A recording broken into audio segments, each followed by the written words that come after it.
Mr. Braley. Thank you, Mr. Chairman. I'd like to ask unanimous consent to submit my full written statement for the record. Sorry, what did you say, Mr. Braley? I'd like to ask unanimous consent to submit my full written statement for the record. Without objection.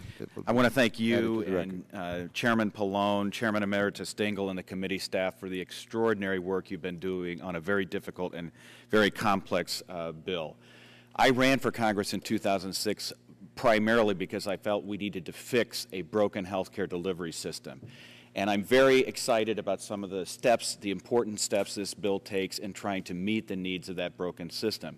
We have a once-in-a-lifetime opportunity to make significant changes to our current wasteful system that leaves millions of American families with no health care safety net, millions more with health insurance that's unaffordable, and yet still continues to provide wasteful overutilization that costs the American taxpayers billions of dollars. We need to seize this opportunity and bring about meaningful health care reform. And one of the reasons why I have been so passionate about making this happen is because of what we know about the problems in our current health care delivery system. This chart, which was prepared by the Commonwealth Fund, shows the problem with our current Medicare funding system. You have states that consistently rank in the top 10% of all states in quality outcomes according to analysis of Medicare's quality improvement data. And yet those same states rank in the very bottom 10% in terms of Medicare reimbursements. While you have a state like Louisiana, which costs us more per Medicare patient than any other state, over $8,000 per patient, and ranks 50th in terms of quality outcomes. That is a broken system, and it needs to be fixed now. All medical economists agree that we have billions of dollars of waste due to geographic disparities and overutilization. And that's why I'm specifically concerned about Section 223 and 224.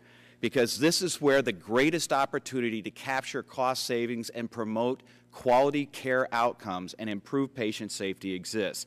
Modernize payment initiatives and delivery system reforms.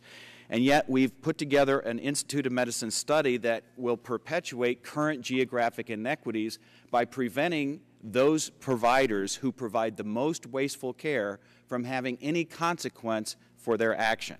And Mr. Chairman, one of the things that we've talked about is having the Institute of Medicine study this problem.